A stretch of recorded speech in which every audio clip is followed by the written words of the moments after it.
Hi everyone, good day. Thank you for inviting me Angono National High School. Of course, I would like to thank your school head, to your teachers, and of course, my good friend Aristotle Roscha. Hello, friend. So again, thank you for inviting me to speak before you today, and that's in celebration of the National Reading Month. And today we'll be talking about optimizing literacy through English proficiency. I'm Hazel Angeline Itisoro, Master Teacher 1 at Baras Senior High School and a PhD Applied Linguistics student at the Philippine Normal University, Manila. So now let me head you over to our agenda.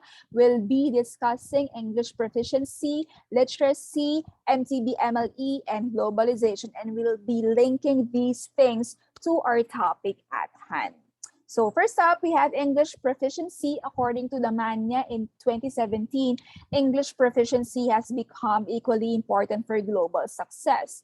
And that English is the academic world's language. Scholars write in English as well. Not to mention too that English is the language of business, which we will be discussing later on.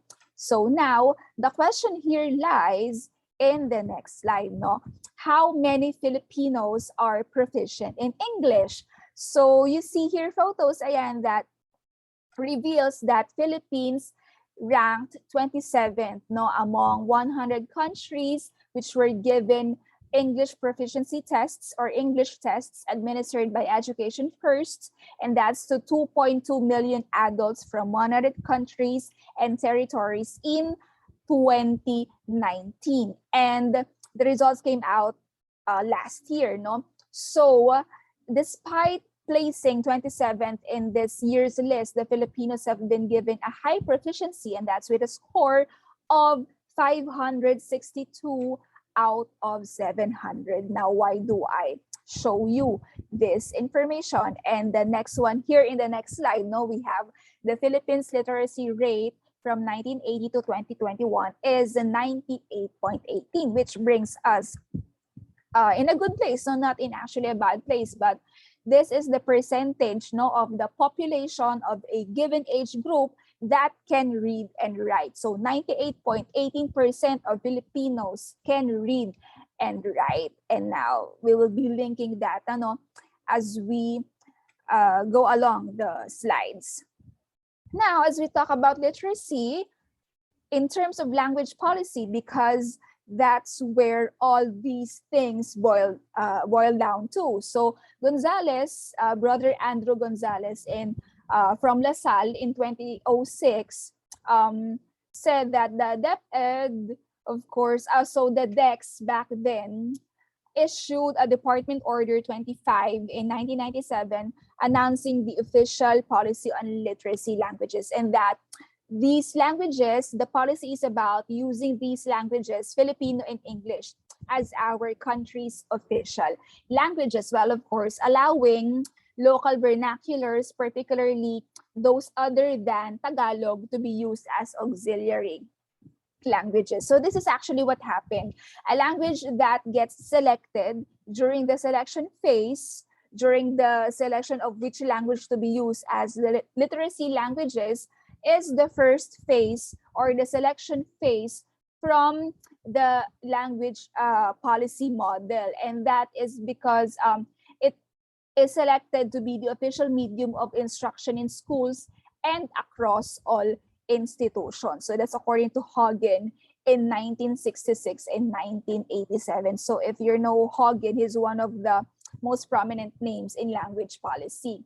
Now, that which brings us to the issue on MTB MLE. So if you're familiar with issues on this, MTB MLE has been facing a lot of controversies in the past few years, and it is still a tough road to take before everyone gets to accept it wholeheartedly and that everyone has to say about it, no?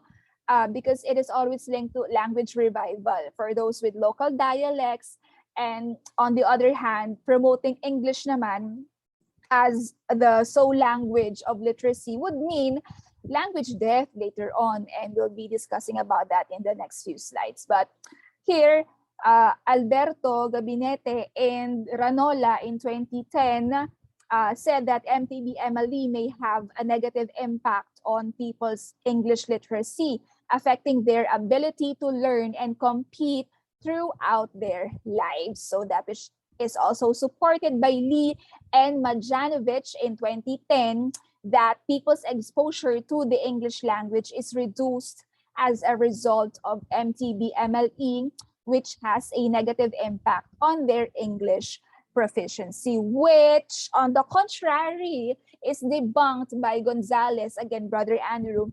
The use of the mother tongue, according to extensive empirical data collected by the Summer Institute of Linguistics, or SIL Philippines, results in better initial literacy. So now it's up to you whom to believe, ano? And syempre based on your experience as a person indirectly or directly affected by the MTB-MLE. So this is not to bash the program, but this is actually to present research findings from these research initiatives from these people that I have mentioned. So here we can see that multilingual people do not necessarily have equal competence in the varieties or codes that they speak, whether they're into mother tongue or English or whatnot, or their local dialects. But here it says that the competence level in a language is actually developed based on the need of the speaker to use language in a particular social context. And I can still remember back in 2017 when I attended a regional mass training for senior high school teachers. And back then, that was in Batangas. So in 2017, that was my first year of teaching. And we stayed there for 17 days for our content topics training. So that time, I was asked by the trainer, we were all asked by the trainer if we are teaching creative writing subject, and so we said yes. And now there are actually two curriculum guides for creative writing. One English, syempre, creative writing, and then second is malikhaing pagsulat. So now we were asked if we teach the subject in English or in Filipino. And some of my classmates in that classroom, of course, claim that they teach English creative writing using the English curriculum guide. But some others claim that they teach creative writing in Tagalog while using the CG in English. So medyo parang hindi siya nag-match on that part. So that time, the lecturer said that we should not allow students to actually express themselves in Filipino if the curriculum guide is in English, okay? So if you're teaching creative writing, then stick to the curriculum guide that's in Tagalog. But if you're teaching malikhaing pagsulat, then stick with the curriculum guide that's written in Tagalog, okay? So the trainer said no and insisted that we should actually follow that unwritten policy, and reminded us not to code switch as well, because that would confuse students and that will give the impression that teachers do not stick to the hard rules, the so-called hard rules, and that apart from that, she accused some of my classmates in that room that we're just making our work lighter and easier by delivering content in instruction in English, but allowing students to express themselves in Filipino, in Tagalog, or in their mother tongue, or whatever dialect they're using. So yeah, that sparked a heated discussion among the people in that room, and I can still remember that day. So yeah, and that's when we decided not to actually allow students to use Taglish. But that's another issue to talk about, code switching. But I opted to squeeze it in here, ayan, and that can be attributed to the idea of Burton in 2013, as cited in Osborne 2020, that minority language regions may equate English language competency with proof of learning, and sometimes would equate that even to levels of intelligence. Like if you're not into speaking in English or the Konyo English, then you're not you're not intelligent, or you're not smart enough, or you're not deserving of your position at work because you're not speaking English fluently. So those things, diba? But that's not true, no?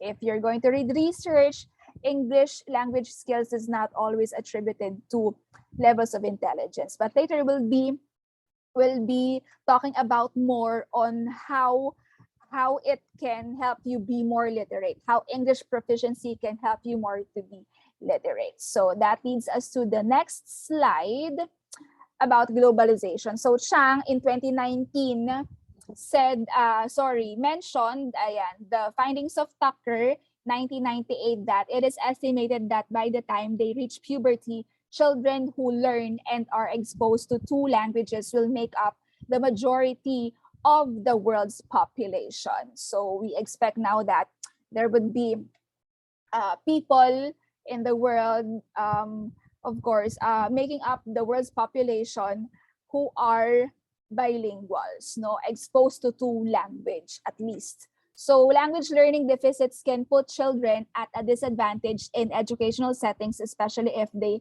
impede proficiency in the educational language and cause difficulties with literacy acquisition. And which is also supported by Tembe and Norton in 2011 and Wa Mableka in 2014, that most people who work for international companies in Uganda and Philippines speak English fluently, no? And that shows how global English language can be.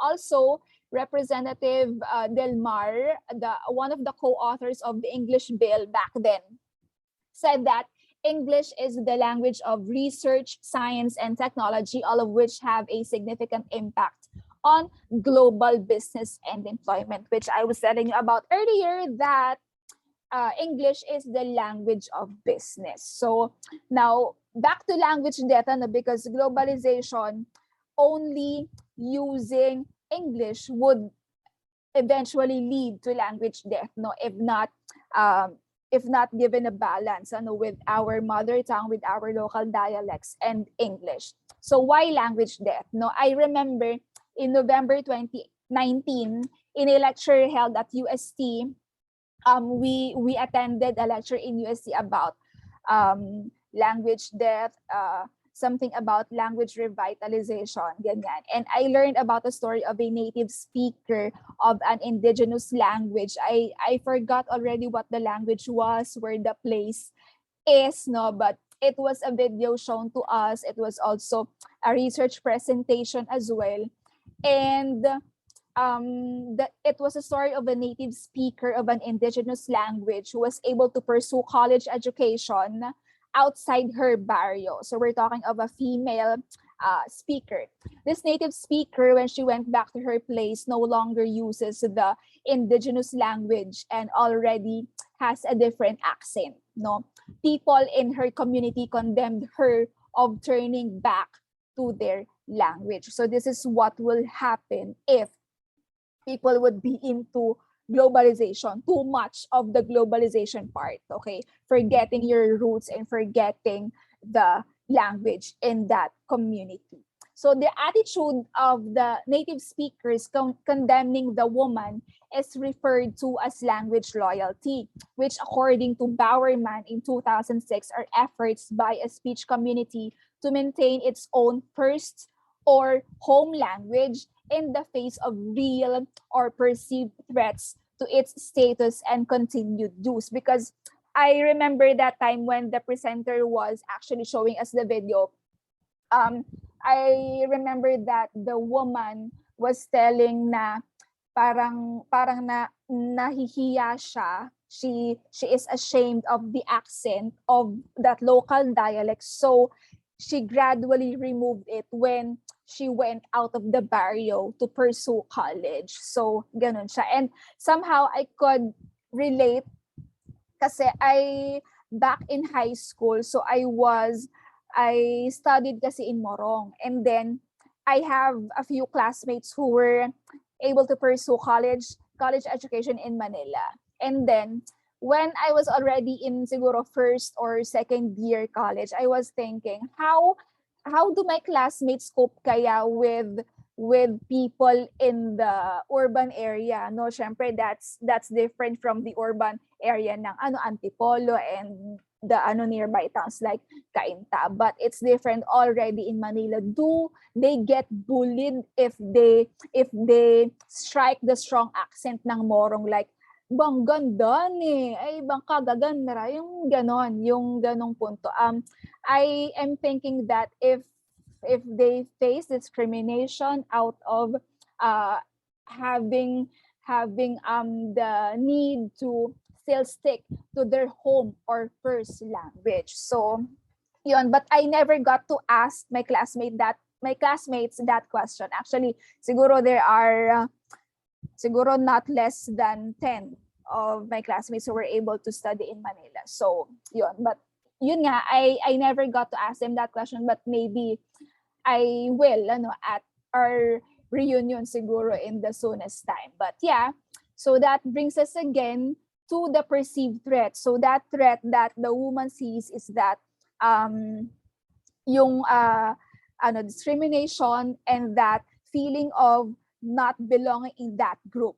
Okay, and we are talking about that college world the woman is in, no, as she pursues her education. So that is why she was forced to fit herself into her new world, and that's college. She was somewhat forced not to use her native language anymore and instead converted with the speech of people in that place, or speech accommodation. So we call that speech accommodation in linguistics. And the reason why I can relate is that I was also imagining, what if I also was able to qualify for a school in college, or if we had the means siguro to pursue for college education sa Manila. What if kaya ang gagawin ko if I were in that place? Would I remove the accent? Will I eliminate that totally, or will I stick to my home language or first language or not? And that I don't know, because I didn't experience it firsthand. But now that I'm older, and now that I am able to pursue PhD PhD in Manila, I was able to answer that question slightly, and I didn't remove the accent because I do not have much of it. And what I did was I just talk to my classmates normally, like I would towards other people, no? And not to mention that I also have friends and colleagues from DepEd Rizal na nag-aaral sa PNU. So it felt like my school is an extension of my home, no, of my hometown Rizal, because there are also a lot of Rizaleños studying in PNU. So parang hindi naman siya ganun ka-different, no?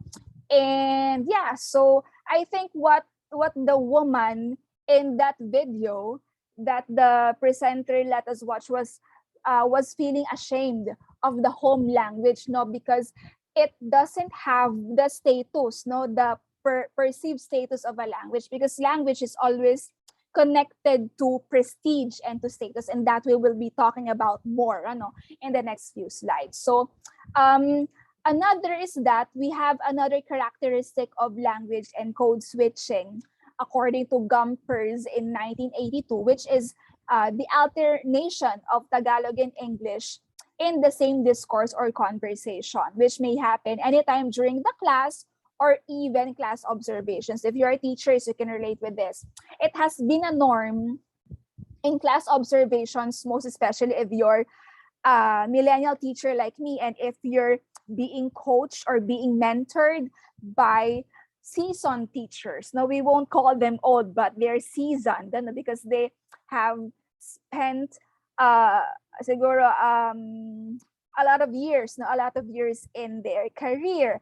And syempre, back in their time, they believed in the notion that those of you who do not speak English fluently and those who code switch ay hindi marunong, okay, are not really good at it. But yeah, times change and beliefs change, and 2021 na ngayon, so that's not true anymore, no?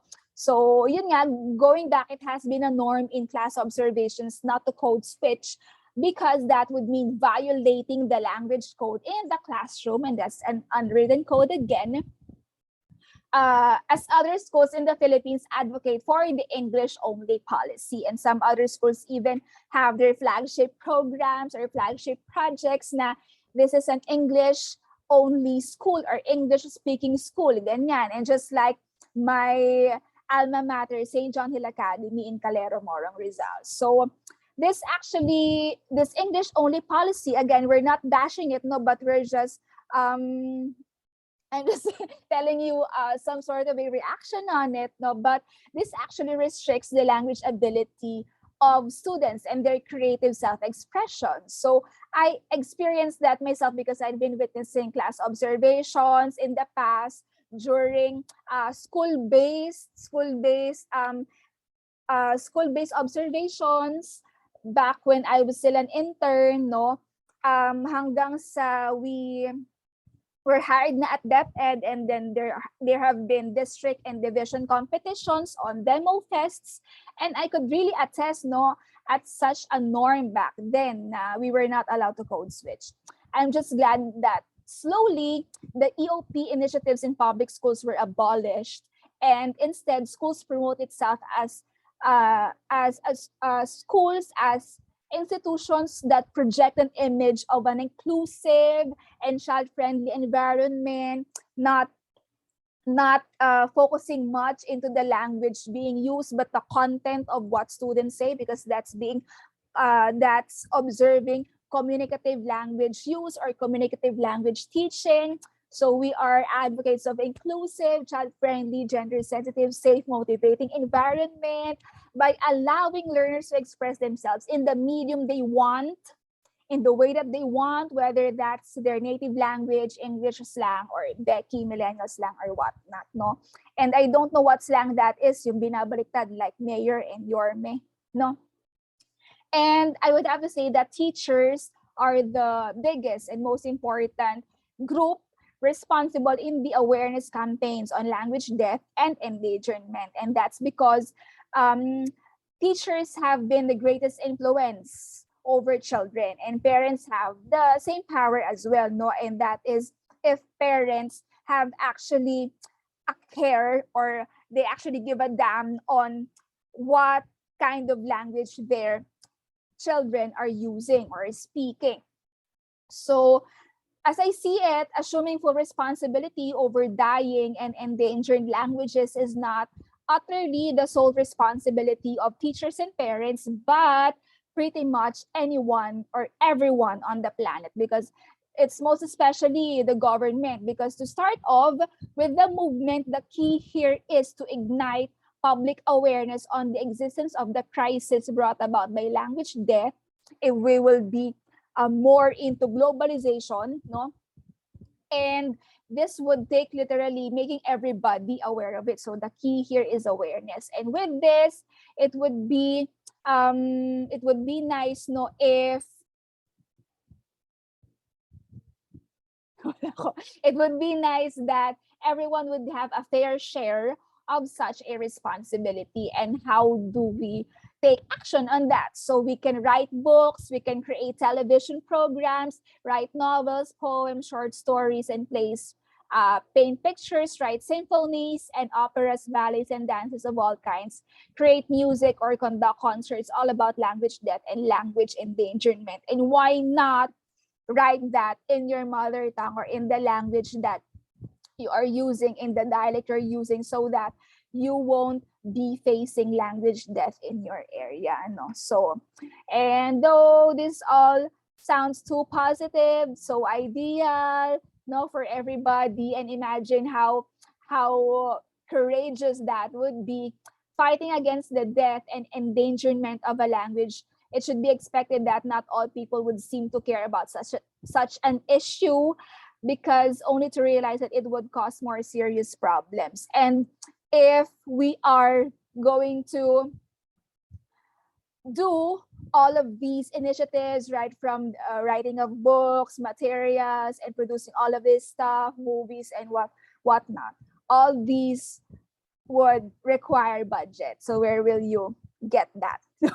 So that's another issue, and that's another story to tell, no? But here, in this technology-driven and fast-paced world, the process of standardization makes English a global language, only that it may cause other language to eventually die, like what I've been telling you. So here, it cannot be denied that the English is a global language, and that this has been true for a lot of years already, and can be attributed to the process of standardization, because the language that's been selected by countries to be the standard language is English, though we have different varieties of English, no? And here, the society is affected, most especially the major areas of impact would be education.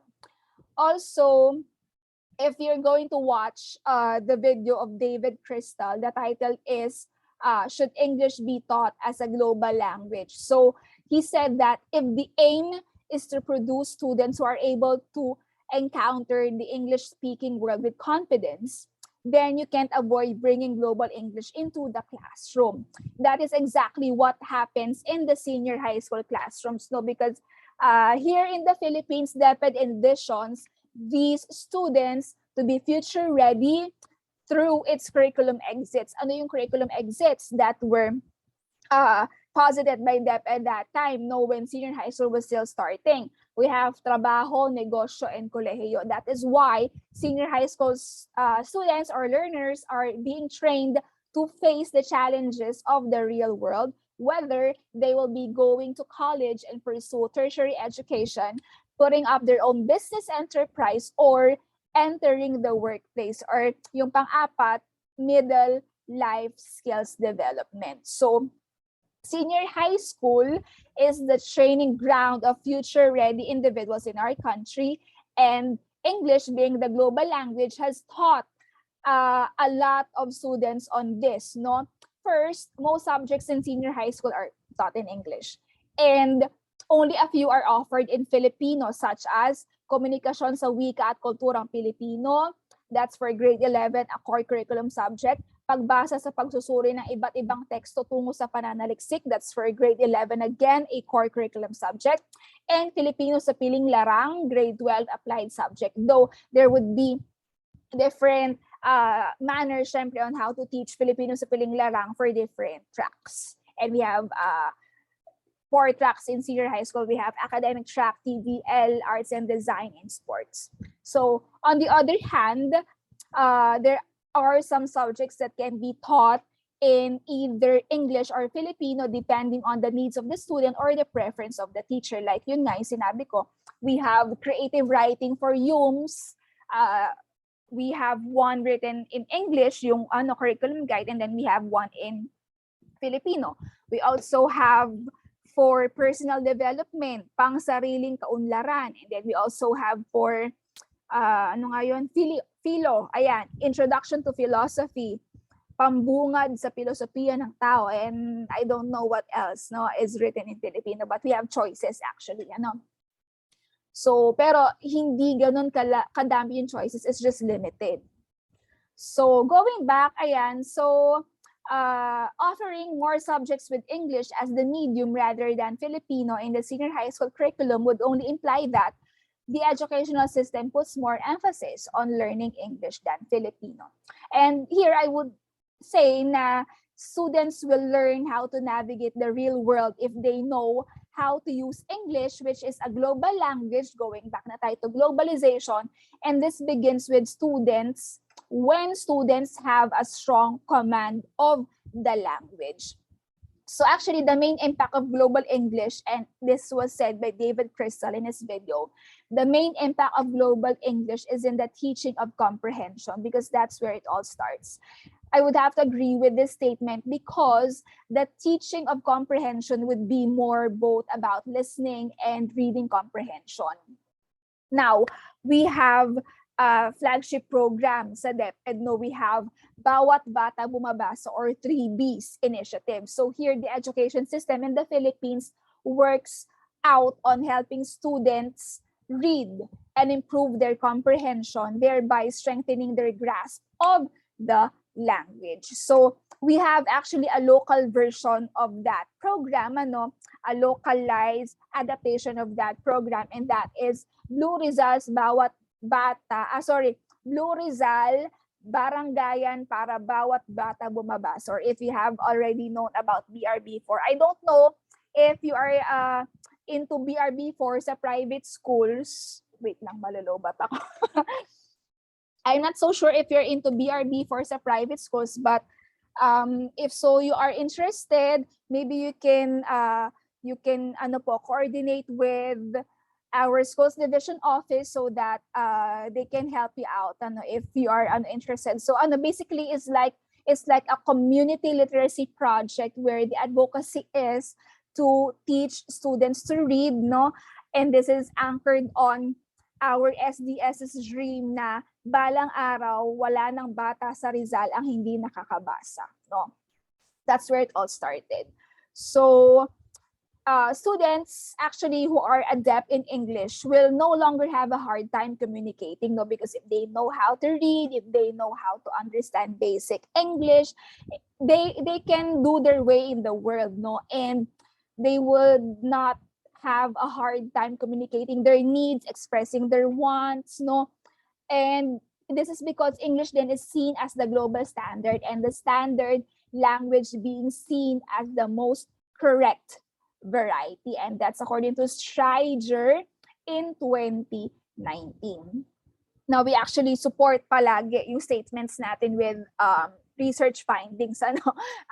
Standardization in linguistics as defined by Streiger in 2019 refers to the process of bringing about a standard language. His concept is supported by David Crystal again in his video. Na the title is Will English Always Be the Global Language? So which is connected to globalization here. So he claimed that English will stay a global language as long as certain things happen. And what are those things? These certain things that happen would be the nations that are recognized as the most powerful nations in the world would continue to use English. So that now brings us again to the concept of prestige and power linked to language. And second, all the other nations want to be like them.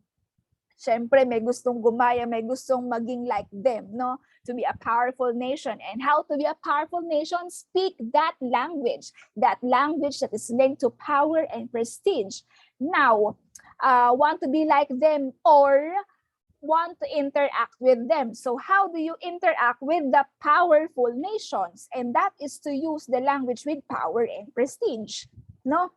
And three, want to sell things to them and so on. So that again brings us back to the idea that English is the language of business. Now, how are you going to go there, trade with them if you don't speak their language, okay?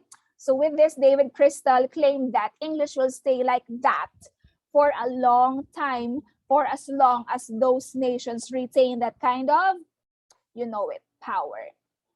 So that brings us to the concept of prestige. Hillman in 2015 said that certain privileges are only available to people who are fluent in or at least familiar with the English language on a global scale. Yes, that's a basic truth, no? And I would have to believe that as well. Gonzalez naman in 2006, as still Brother Andrew, said that the task of learning English is much more difficult because with the exception of a few affluent households where English is used as the primary language, the home and thus becomes a second local language. Children are only exposed to English via radio and in most cases television and movies prior to starting school. So I guess even if it's not supported by research by Brother Andrew, still you would relate to this, no? Because this really language proficiency really is connected or linked to power, prestige, and social status. And that most of our students who are not classified into at least the middle class, no, siguro sa lower middle, would have a hard time talaga understanding English. And that's because they're not exposed to the language. They're only exposed to the language they speak at home. So they don't have the resources to allow them to hear language being spoken in English, no, or materials being spoken in English. So they don't have the exposure. They don't speak it, no. If our students don't hear it, they won't be able to speak it, because listening comes first and before speaking, and that comes along then with reading comes before writing. Okay. And Gonzalez also claimed that English proficiency is largely determined by socioeconomic status. And the poorer classes struggle to achieve basic literacy and interpersonal communication skills in English, which is sad, no? That the relationship of language and power can hereby place us in a context na it is all into a social level, and that the standard language is usually identified as the variety with the highest prestige. So we're already talking about globalization and how it affects English being a prestigious language. So this may be true in the case of English as a global language, according to Strateger, and this prestige is achieved only when there is a large number of users of that certain language, as supported by the idea of David Crystal, again in his video, that language is global for one reason only, and that is the power of the people who speak it. And the power comes then if there are a large number of people speaking that language of prestige, making it a language of power. This definitely makes that language will not reach its status and prestige if it were not for the number of people, number of people who actually speak it and promote its growth. Another remark about this is that it always drives language, always drives language. There is no other reason to speak somebody else's other than you want to improve your quality of life, or you want to influence them in some way or whatever. So if you really want to convince people, then you must have to speak their language. Same thing as if you want to love your partner better, then you need to learn your partner's love language. Okay, so parang ganun lang din siya, no? I could somehow actually relate to these issues because I myself want to learn how to speak Japanese, or siguro din Korean pwede, because I somehow think of venturing into freelancing and tutoring, and I think I would earn a lot of money if I learn how to speak Japanese or Korean, kasi these are the prospective clients that I may have, no, and these are the countries that need to learn them to speak in English, no. I mean, they can accommodate non-native speakers, no, unlike if you want to be a tutor sa Spain or sa Mexico or whatnot, they would require native speakers and not Asians, ano. But Japanese, Vietnamese, ayan, Chinese, they prefer minsan din to have tutors, mga language tutors in English coming from the Philippines, no? So, yon. And also, I think that this is also true for Asian heartthrobs, ano, yung always drives language. There's no other reason to speak somebody else's language if you want to influence them in some way or whatever. So let's focus on that, ano, on I want to influence them in some way or whatever, because this is what our foreign idols do if they come to the Philippines, if they get interviewed by a Filipino, or if they come across somebody who's Filipino, no, and they would be asked to say some a few words or some greetings, ganyan, and they would say like, mahal ko kayo, ganyan, di ba?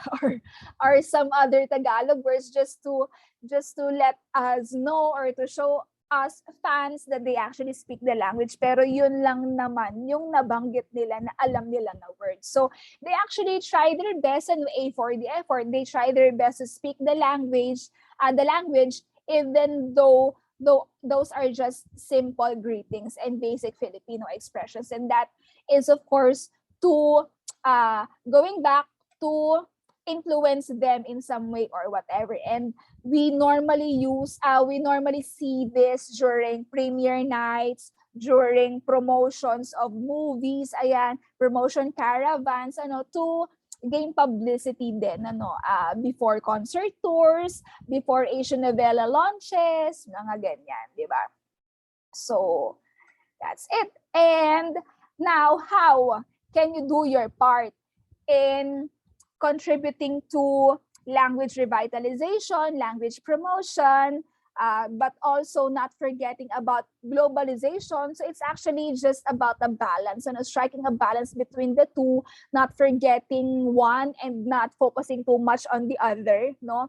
So we can use technology and media for instruction that is accessible to all learner types from all walks of life, and training for oral skills, improving reading skills, and developing critical thinking skills. Now, with the advancements brought about by technology and media, innovations in research and education, and progress made in business and science, with the process of standardization indeed makes English a global language, not because it actually targets to kill languages. That is not the sole goal of globalization, no, but that's only an effect. No, language death is only an effect, but because it is what the world needs in the now. Now, in the interview, in the video, David Crystal, if you would watch his videos, because it's also one of the most prominent names in linguistics, he reiterated that teachers' role is to work with children. So that's also what we are to do now as our part in contributing to these things, to work with children, to show them how to use new technology in a way that which will benefit them as a dynamic internet user, so that they could also learn about the written language on the internet, no? And that brings us to here, the use of technology and media for instruction that is accessible to all learners, to all learner types. So apart from talking about access, we talk also about the rules that they have to know and how to be a responsible digital citizen, no? Because we are not only talking about language death and, of course, globalization in a time where there is no internet yet by internet, no? And that we can all be connected in just one snap, in just one click, no? And that's how different it is now. And this, as I see it, could be a cost-efficient way to prevent language death, no? Unlike before, that you'd be needing budget for materials, for producing or reproducing print materials or things that you produce just for the sake of language promotion or language revitalization. So this would be the benefit for all of us now that we're in the new normal, now that we are in the 21st century, now that we are in a technology-driven world. Now, it can be maximized as a platform to promote language revitalization and advocacy campaigns to end language endangerment with the use of multimedia content. And that would be with the right mix of text, images, audio, video, and a combination. No? So when we say naman accessibility, when we talk of access here, I would still agree with David Crystal in his video that money is an issue in combating language death, no? Like what I've been telling you, yung budget for the reproduction of materials. So that's also one, and we can focus on this more if, like, you're in our situation now, we're using we're into the modular distance learning modality, the printed one, no? And that would cost us materials na if we want to advocate for language revitalization, that would require us to print materials for our students, so that will teach them about language promotion and being able to write or come up with materials that promote our language. Though we are lucky naman pa rin, no, that we are speaking Tagalog here in our region, ano, but what about those who have their own native dialect na siguro it would be hard on their part, no, to deal with these problems, and that's where the real issue goes into. So now that we know already how to combat language death, no, and how to do our part on it, so still, no matter how adequate the learning resources that we get or materials that we receive on dying and endangered languages published online, if the expected audience of the content that we reproduce do not have the means to consume that material, efforts will only go to waste. And that is why printed resources is still the best resort for some others, and for it would be likely reachable to those in far-flung areas or parts of the world, including places where electricity and internet connection are a struggle to language users. So now that we already know how to do our part to optimize literacy through language proficiency or English language proficiency, now we can train people, starting off with teachers and then down to students and children, how to improve their oral skills or communication skills, and then improve reading skills, ayan, so that we can work on writing as well, and most importantly, developing critical thinking skills. So that would be all for my talk. I hope it's not too long. You can just crop the video if you want to. So again, thank you, Angono Private High School, for inviting me to talk about optimizing, ano nga yun, I forgot the title already. Optimizing literacy through English proficiency, and that I link to language death, language revitalization, and globalization, no, and other issues that are worth of delving into. And if you want to learn more about the references that I use, ayan, I have it here. There's a lot of them actually. There you have it. So again, thank you very much, Angono Private High School, and to my friend Aris. Thank you, Aris. And ayan, you can check out my socials on Instagram, Facebook, and YouTube. Ayan, please do subscribe and support my channel as well. So thank you so much, Angono Private High School, and see you when I see you. Ayan, I hope I could get to visit your school then one time, because Aris has been telling me a lot of stories about your school, about how nice it is to stay there. Ayan. So sana I can visit, no? Not soon, pero siguro when everything gets better already. So thank you everyone po, and keep safe sa inyo. God bless po. Thank you so much.